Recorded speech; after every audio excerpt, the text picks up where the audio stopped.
الخطوره بطبيعه الحال ديال هذا الميدان هذا هو انه كنتكلموا 25 عام فما فوق.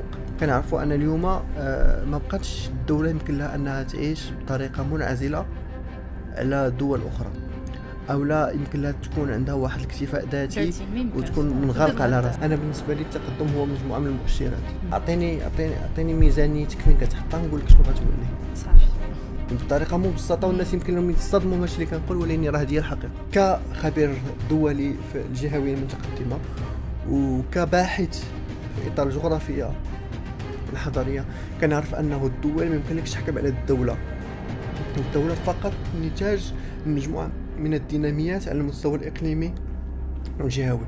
كاين هناك خلط كبير ما بين المخطط الحضاري والمهيئ الحضاري في الابحاث على المستوى الدولي، واللي كتجي من المنظمات العالميه، المنظمات اللي كتحكم في الراس مال العالمي. وتهيئه التراب هو عنده تاثير مباشر على الحلقه السوسيو اقتصاديه في اي مجال حضاري ولا قروي. اهلا وسهلا لمستمعينا ومشاهدينا، مرحبا بكم على اذاعتكم الرقميه برنامج راديو. هذا برنامجكم الاسبوعي الحواري قول لي اش نعمل، برنامج اللي كيجاوب على التساؤلات ديال المواطنين المغاربه بخصوص المساطر الاداريه. في حلقه ديال اليوم غادي ندويو على واحد مصطلح جديد او واحد العلم جديد، هو تهيئه التراب. باش غادي نعرفوه وباش غادي نجاوبوا على التساؤلات اللي كتخص هذه المساله هذه، معنا في الاستوديو المهندسه المعماريه سينا طراسي عن هيئه القنيطره. اهلا وسهلا بك. اهلا وسهلا خديجه، سعيد مجددا بحضور الرفقه ديالك في استوديو برلمان راديو، وسعيد مجددا بانني نوضح الناس كل ما كيتعلق بميدان الهندسه المعماريه، التعمير وكذلك تهيئة التراب، بالصفة ديالي أنني مهندس معماري وكذلك باحث دولي في الجهوية المتقدمة ضمن علم الجغرافيا الحضارية، وكذلك حامل مشروع الجمعية الوطنية للمهندسين المعماريين والمخططين الحضريين بالمغرب. دونك اليوم غادي نتكلموا على واحد النقطة مهمة جدا كنسمعوها، يمكن كيسمعوها المواطنين ديالنا والمتتبعين ديالنا غير في النشرات الإخبارية، كيسمعوا وزارة تهيئة التراب الوطني، وما كيعرفوش شنو هو تهيئة التراب الوطني، وما كيعرفوش بانه هذا الميدان هذا بالضبط هو من اكثر الميادين اللي كتاثر عليهم في الحياه اليوميه ديالهم، وانه الاستراتيجيات ديال الدوله ما يمكن لها تنزل الا عبر تهيئه التراب، لا على المستوى الوطني وكذلك على المستوى الجهوي وبطبيعه الحال على المستوى الاقليمي. دونك اليوم غادي نتكلموا على مجموعه من النقط، غنبداو بصفه عامه غنفهموها نبسطوها للمواطنين، وغنعرفوا كذلك حتى التحديات اللي كتواجه هذا علم تهيئه التراب فعلا. وغادي نحاولوا نهزوا شويه اللبس على الفرق ما بين التعمير وتهيئه التراب. دونك نحاولوا نوضحوا شنو هو التعمير كتعمير وشنو هي تهيئه التراب، وبطبيعه الحال هادشي كامل بواحد الطريقه مبسطه من ناحيه يعني لا فولغاريزاسيون دو لا سيونس او لا تبسيط العلم، باش نوصلوا الناس المعلومه بطريقه سلسه ويواكبونا في هذه السلسله الحلقات اللي غادي نديروا على تهيئه التراب. اذا نبداو على بركه الله نعرفوا هذا المصطلح ولا هذا علم تهيئه التراب. دونك شنو هو تهيئه التراب؟ عندنا استراتيجيات ديال الدوله كتنزل على مدى سنوات. باش يمكننا ننزلوا هذه الاستراتيجيه ديال الدوله خصنا نهيئوا التراب. شنو هو تهيئه التراب؟ هو انه كيكونوا عندنا دي زيكيبمون فار او دي انستالاسيون فار على مستوى التراب، وكيكونوا عندنا دي بول فار خصنا نعرفوهم، يعني اقطاب كبرى. هاد الاقطاب الكبرى هذه هي اللي كتكون كتدريني لينا لاكتيفيتي سوسيو ايكونوميك، اولا كتجيب لينا خلق الديناميه ولا الديناميه حركه الاقتصاديه، دونك فرص الشغل، وكذلك كتستجيب للمجموعه من المتطلبات على المستوى الحالي. وحنا هنا في هذه الحاله هذه بالضبط كنتكلموا على المدى المتوسط والمدى الطويل. دونك باش نعرفوا انه الاهميه والخطوره بطبيعه الحال ديال هذا الميدان هذا هو انه كنتكلموا 25 عام فما فوق. هادشي ما كيعنيش انه خصنا نشوفوا النتائج من 25 عام. دابا بزاف ديال الناس وهذه من المعضلات اللي كتواجه هذا الميدان هذا، هو انه كيقول لك بما انني انا اليوم كنخطط لمدى 25 سنه، فاذا خصني نسير 25 سنه باش نشوف النتائج. وهذا خطا كبير، لان الا كانت الاستراتيجيه ديالك ما تنزلاتش وما حسيناش بها في 5 سنوات الاولى على الاقل بواحد اللمسه ديال التغيير، فاذا هذيك الاستراتيجيه هي استراتيجيه فاشله، ويجب اعاده النظر فيها ويجب تغييرها بما يتوافق مع رهانات الوطنيه مع رهان تهيئه التراب على المستوى الوطني، وما يتوافق مع التحديات على المستوى الدولي.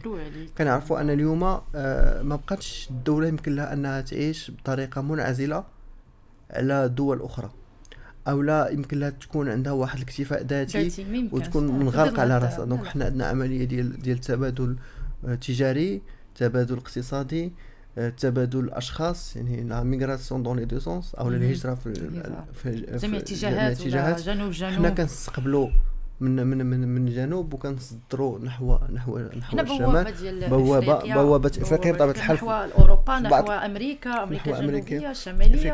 وفي بعض الحالات كنستقبلوا مستثمرين، ومع هاد المستثمرين كنستقبلوا كذلك معهم مواطنين اخرين. دونك حنا واحد الديناميه، انا هادشي كامل عجله بحال حاولنا نبسطوا ان تي بو، ولا راه حنا ها لاصفر اللي عايشين فيها، باش انه الانسان اليوم فاش يفيق في الصباح يحاول يشوف المنظور ديال العالم. ماشي كاين انترنت بوحدو كيعطيك الكونيكسيون مع العالم، كتفرج في مثلا الناس اللي كيتبعوا تيك توك اولا كيتبعوا انستغرام ولا كذا، كيتفرج شنو واقع في دول الخليج ولا كذا وكذا. راه ماشي هو اللي كتشوف راه حنا في الحياه اليوميه ديالنا كنعيشوا تهيئه التراب، وكنعيشوا داك الديناميه على المستوى الوطني وعلى المستوى الدولي. دونك ندخلوا دابا في خضم هو افيك بلوس دو تكنولوجي ولا هذا بطبيعه الحال. احنا جايين لا تكنولوجي وهي عنوان المرحله. دونك اليوم على مستوى ديال تهيئه التراب عندنا 7 ديال لي زاكس دو ريشيرش. هاد لي زاكس دو ريشيرش هما من لي زاكس دو ريشيرش دو باز اللي اي دراسه ديال اي تراب خصها تدخل وتدرس على حساب هاد لي 7 لي زاكس. هاد لي زاكس كنا هما باش نحاولوا نبسطوهم. كنطلقوا اولا من الانتيغراسيون تكنولوجيك او الادماج التكنولوجي. دونك اي دوله اليوم ما عندهاش ادماج تكنولوجي فهي دوله غير ديناميه وما داخلاش في خطام التطور والتقدم للسنوات القادمه. يعني لما كانش عندك المؤشرات ديالك كتبين بان انت عندك واحد الانتيغراسيون تكنولوجيك او واحد الادماج تكنولوجي، فانت محكوم عليك بالفشل للسنوات القادمه. وكنعرفوا انه اكبر اقتصادات العالم اليوم كتباز على التكنولوجيا. اكيد. دونك الى عندك التكنولوجيا فانت غادي تستثمر وغادي تستمر نحو المستقبل ونحو التقدم والازدهار. ولا ما عندكش التكنولوجيا فانت محكوم عليك بالفشل ومحكوم عليك بالتبعيه ومحكوم عليك بانك انت تكون دائما على المستوى الترتيب الدولي في المرتبات الاخيره، ولا حتى لو كنتي في مرتبه متوسطه او لا تقريبا متقدمه فغادي ترجع. وشي كيعرفوه مجموعه من الدول بلا ما ندخلوا في بدون ذكر الاسماء، بدون ذكر الاسماء. لا ومن بعد الناس اللي يمكن في السنوات القادمه غادي يصطدموا انه مجموعه من الدول اللي كانت كتبان لهم دول شبه متقدمه غادي تولي كتبان لهم انها دول متاخره. وهذا حاجه عاديه في الديناميه الدوليه. النقطه الثانيه اللي غادي نتكلموا عليها اليوم هو لا ديموغرافي. دونك الديموغرافيا. دونك اليوم تعداد السكان، الديناميه ديال السكان، الهجره ديال السكان، لا فيكونديتي او لا عدد الاطفال، نسبه عدد الاطفال التي تولد بكل اسره على حسب كل ام، الخصوبه الا بغينا نلخصوها ونتكلم عن الخصوبه. وكنعرفوا ان اليوم المغرب وصلنا ل 2.1. دونك تلاقينا مع المستوى الدولي. دونك حنا بالنسبه للسنوات القادمه غادي يكون عندنا على المستوى ديال لا كرواسونس ديموغرافيك او الانتاج ديال الديموغرافي غادي يكون عندنا واحد لا ستاغناسيون. دونك عندنا تحديات من نوع اخر كتواجهها فقط الدول الشبه متقدمه. ديما كنتكلم عن شبه متقدمه لانه انا بالنسبه لي التقدم هو مجموعه من المؤشرات. حتى شي دوله متقدمه وحتى شي دوله متاخره هي فقط مؤشرات. هو واحد لاكس، واحد المجموعه من السنوات خدمتي غادي تاخذ، ما خدمتيش ما غاتاخذش. يعني ما كاينش شي واحد كيبقى متقدم دائما، ما كاينش شي واحد كيبقى متاخر دائما. لماذا اعطيني ميزانيتك فين كتحطها نقول لك شنو غتولي صافي بطريقه مبسطه. والناس يمكن لهم يتصدموا ماشي اللي كنقول، ولكن راه هذه الحقيقه. اعطيني فين كتخسر الفلوس نقول لك شكون انت. هذه هي الدول فاش كتستثمر شنو هو المؤشرات ديالك نقول لك شكون انت ونقول لك شنو غتكون من 25 عام. ولا ما قلت لك شنو غتكون انت من 25 عام نقدر نقول لك دابا من 5 سنين ولا 10 سنين واش انت غادي تستثمر في واحد المستقبل زاهر ولا لا غادي غادي تستمر في واحد طيح. المستقبل فيه اكراهات وتحديات. بطبيعه الحال هادشي كنقولوا بطريقه مبسطه، ولكن هو في الحقيقه هو امر جد معقد، وهي تحديات كتواجه اصحاب القرار، لانه كيكون عنده تحديات اخرى من نوع اخر ما كتبانش للواجهه وما كتبانش داكشي في غادي واحد السياسات، التطور سريع. ما كتبانش، وكاين امور ما كتبانش في السياسات العموميه، عمومية. وكيكون هناك كيكونوا تحديات على المستوى الاجتماعي، وكيكون اقتصادي. تحديات على مستوى السلم الاجتماعي، وكيكونوا تحديات على مستوى مواكبه الديناميه الاقتصاديه الحاليه، وكاين تحديات على مستوى تطلعات الشعوب. دونك هادشي اللي كنتكلموا عليه يقدر يبان بواحد الطريقه مبسطه، ولكن راه لايسبرغ لابارتي التحتانيه ديالو بارتي خايبه كيتحكموا فيها فقط الناس اللي عندهم نوع من البصيره ومن الحكمه في تدبير الامور على المستوى لا بروسبكسيون او لا يعني النظره الاستباقيه للمستقبل. ما ندخلوش في هذا الديتاي هذا، يمكن نتكلموا في الحلقه الجايه، مي هذا امر جد معقد طبعاً. جدا. حنا في اطار التبسيط. حنا في اطار التبسيط، دونك فنفهموا نخليونا في لابارتي العنوان اللي الكبير. كتبان زوينه، ديك المؤشرات اللي كتبان، نشوفوا لي دياغرام كيبان داكشي مرتب زوين وكذا وكذا. هذا الاول، هذا الثاني، هذا الرابع، هذا جاب العشر، هذا نجح، هذا سقط، هذا عطيه استدراكيه، داكشي بوحدو. حنا دابا كنحاولوا نخليونا في داكشي اللي بازيك. المجالات اللي تكلمنا على كيأثر فيها. الديموغرافيا، دونك دابا نتكلموا على سميتو ما هو عنده علاقه مع التاريخ. كتعرفي انه مجموعه من الجهات على المستوى الدولي، اليوم غندخلوا نتكلموا على الجهات مباشره، ما غنتكلموش على الدول، لانه كخبير دولي في الجهوية المتقدمة وكباحث في إطار الجغرافيا الحضارية، كنعرف أنه الدول ما يمكنلكش تحكم على الدولة. الدولة فقط نتاج مجموعة من الديناميات على المستوى الإقليمي والجهوي. ليس هنالك دولة فاشلة وليس هنالك دولة ناجحة، بل هنالك سياسات عمومية ناجحة على المستوى الإقليمي والوطني، وهنالك والجهوي كذلك، وهنالك سياسات فاشلة على المستوى الإقليمي والجهوي والوطني. أكبر دليل على ذلك هو أنه كنلقى دول بحال مثلا فرنسا حتى آخر السنوات اللي سبقتنا كانت باريس كتهز فرنسا، وكنعرفوا فرنسا انه باريس عاد جات واحد الاستراتيجيه باش انها تحاول تكري، وكان اون بارلي دو باري اي لو ديزير، او باريس والصحراء، بطريقه كتنشبهوا بها انه هنالك لو بول لا ميغالوبوليس ديال باريس اللي اون كونيكتي مع مجموعه من المدن الكبرى او من الميتروبول الكبار على المستوى الدولي، وهنالك مجموعه من الحواضر اللي ما كتساهمش في الديناميه. anyway ما ندخلوش عاوتاني في الديتاي، لان دخلنا فيه نقدروا نفصلوه لساعتين طوال. دونك تكلمنا على التكنولوجيا، تكلمنا على الديموغرافيا، تكلمنا على التاريخ. غادي نتكلموا كذلك في هذه الحاله هذه غادي نتكلموا على ما هو عنده علاقه مع لا نوفيل اوربانيزاسيون او التعمير الجديد اللي عنده علاقه مع الثقافه. وفاش كنتكلموا على الثقافه راه كنتكلموا على واحد الميدان جد مهم، عنده على فوا طريقه في تدبير الديناميه الاجتماعيه داخل المجتمع، و ميم طون عندها علاقه مع جلب الاستثمارات من ناحيه ديال السياحه. هادو جوج نقط بيان سور. عندنا لا ريجوناليزاسيون سوسيال كذلك، دونك كنتكلموا على ما هو اجتماعي، كنتكلموا على تدبير ما هو اجتماعي والطريقه ديال تدبير ما هو اجتماعي. دونك كنتكلموا هنا على خلق واحد الكابيتال هيومان او واحد راس مال بشري عنده علم من ناحيه ليدوكاسيون، دونك الدراسه التعليم، ومن ناحيه الهيلث كير. دونك كنتكلموا على الصحه. دونك شكون هما هاد الكابيتال هيومان ولا شكون هو هذا راس المال البشري اللي غادي يساهم في الديناميه. دونك حنا حاولنا ان تيبو نديروا واحد انطلاقه، واحد مسحه طويله بطريقه عريضه بطريقه مبسطه على شنو هو تهيئه التراب. وهنا غادي ندير واحد النقطه مهمه وندير واحد الوقفه ونعرفوا شكون هما الناس اللي كيساهموا في تهيئه التراب. كاين هناك خلط كبير ما بين المخطط الحضاري والمهيئ الحضاري. المخطط الحضاري هو مخطط كيساهم فيما هو فيزيائي محض، دونك سي لامباكت ديالو سي ان امباكت فيزيك كنشوفوه في التراب. المخطط ولا المهيئ الحضري كيساهم فيما هو استباقي ونظرة شمولية على مستوى السنوات القادمة. دونك الاستراتيجية ديال طريقة العمل ديال المهيئ الحضري ماشي نقدروا نحطوه مباشرة في المجلس الوزاري.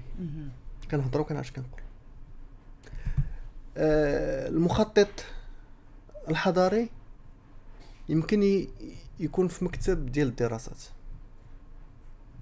نقدروا نفرقوا بيناتهم. المخطط الحضاري ما يمكنليش يخدم بدون ما يكون عنده التمكين ديال السلطه وديال التوجيهات العامه للسياسات العموميه.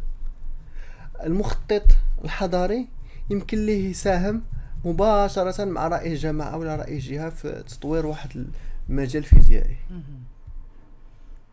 المشكل اللي كيوقع عند الدول الناميه والدول اللي ما بحثتش بزاف في هذا الميدان هذا هو انه كيكون خلط ما بين الهندسه المعماريه، ما بين التهيئه الحضاريه، وما بين تهيئه التراب على المستوى الجهوي.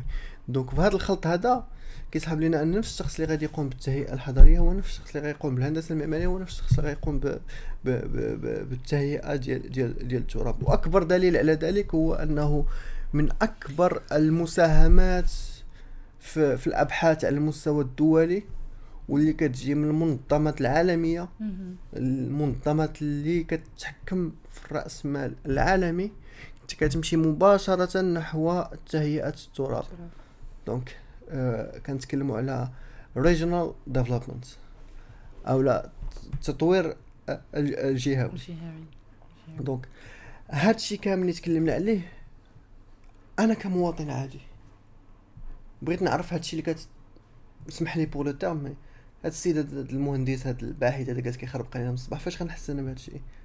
لاحقا خصو التمكين، خصو كذا وهادي والتهيئه ولا بروسبكسيون. واش هاد التخربيق هذا ياك مواطن عادي ما عنده علاقه مع الميدان يقول لك اش كنخربقوا اش كان علاش غنتكلموا على هادي وهادي والتهيئه والتكنولوجيا؟ واخا فين غنحس بهادشي؟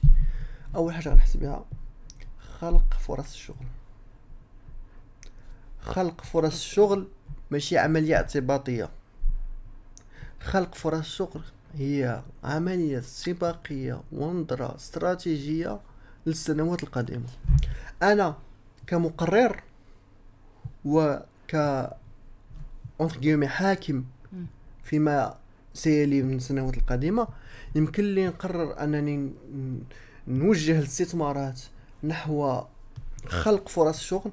دونك الاستثمار في راس المال البشري او لا نستثمر في خلق ديناميه اقتصاديه، ولكن الرؤيه ديالها كتكون محدوده. غيجي واحد المستثمر غيحط واحد شويه ديال الفلوس، غيجيب واحد شويه ديال راس مال من برا، غيدور العجله اقتصاديه مده محدوده، يقدر يخلص الضرائب، يقدر يكون عنده اعفاء. حنا كنعرفوا ان مجموعه من الناس عندهم اعفاء في المغرب جاي من المستوى الدولي، غيسالي غيجمع حويجاته وغيرجع في حاله. لا حنا ما بغيناش ويقدر يوقع اكثرش من هكا. هادشي كعايشينو الناس في افريقيا. يجي واحد المستثمر غادي يحط واحد الاستثمار، غيسني واحد العقد مع الدول، عقد مجحف، ما غيستثمرش في راس المال البشري. دونك اوتوماتيكمون الناس اللي عايشين في داك البلاد ما عندهمش وسائل باش يتحكموا في داك الاستثمارات، وما عندهمش داك الفكر اللي غادي يمكنهم انهم المستوى يعني السنوات القادمه باش انهم يفهموا شنو واقع ويماتريزيو داك لو سيركوي. غيفشل داك الاستثمار، العقد غادي يحكم على هذيك الدوله انها تولي تابعه. وبلا ما ندخلوا في لي ديتاي باسكو داكشي شويه صعيب صراحه. ما بغيتش نضرب بزاف الناس في خاطرهم، لانه داكشي شويه صعيب، لانه كنوليو في البيع والشراء في دول، في الناس ماشي في الدول يعني بالناس ديالها اسباس بالناس وكلشي يعني التراب كامل بما فيه بما فوق الارض وتحت الارض. وهذا الشيء ما كنبغيوش ندخلوا فيه بزاف. هادشي خليه في المؤتمرات الدوليه والمؤتمرات المحدوده اللي الناس اللي واعيين بما يقع على المستوى الجيو استراتيجي والجيو دولي. anyway بالنسبه هاد تهيئه التراب كما كنا كنقولوا، اي انسان مواطن عادي كيسمع هاد تهيئه التراب كيقول لك هادشي ما بغيتش انا، هادشي ما عندي ما ندير به. ولاني اون فوا كتعرف انه هادشي كيقيس مباشره خلق فرص الشغل، كتعرف انه فاش كنجي انا وكنجيب واحد الاستثمار واحد الجهه نقدر نحكم على الناس ديال ديك الجهه انهم يزدهروا، او لا نحكم عليهم انهم غيكونوا مفروض عليهم انهم ينتقلوا لجهات اخرين، لانه غلات المعيشه في داك البلاصه، لان جا واحد الاستثمار وجا واحد الناس جداد سكنوا تما، وداك الناس اللي كانوا اهل المكان ما كان غادي او ولاد القبيله كما كنقولوا ما غيلقاوش فين يندمجوا. دونك فاش ما كيكونش واحد الاندماج اقتصادي وما كتكون واحد الشريحه عريضه من البطاله، شنو كيوقع جوج حالات، يا اما كتكون لا بريكاريتي دونك الفقر المدقع، او لا كتكون الهجره الداخليه نحو جهات اخرى، ولكن راه كيبقى ديما نفس مستوى المعيشه. وغندخلوا في حالات غنهضروا على حالات استباقيه، نتمنوا انه الناس اللي عندهم زمام الامور في هذه النقط هادو ياخذوهم. غنتكلموا عليهم في الحلقه الجايه، غنتكلموا عليها. دونك نوقفوا في هذه الحلقه، نوقفوا في هذا النطاق هذا التعريف. غندخلوا في الحلقه الجايه ان شاء الله غادي نتكلموا على شنو هما المخرجات ديال تهيئه التراب. دونك حنا عطينا ديجا نبذه على خلق فرص الشغل، غنتكلموا على النقاط الاخرين، وغادي نحاولوا ندخلوا في الحلقات المقبله في حالات خاصه وغندرسوهم، باش انهم بغينا اليوم الناس يوعوا شويه بتهيئه التراب، باش يعرفوا انه هنالك قرارات كتحكم عليهم انهم يندمجوا في العجله. هو تهيئه التراب هو عنده تاثير مباشر على الحلقه السوسيو اقتصاديه في اي مجال حضاري ولا قروي.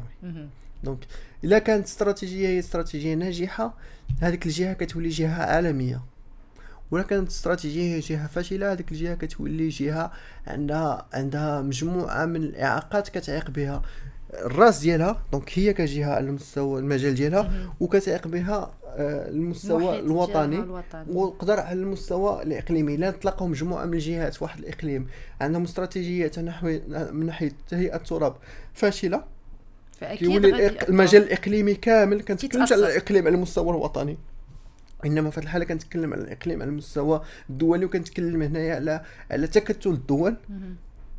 كيولي تكتل هذيك الدول هو تكتل فاشل على جميع النواحي والنطاق.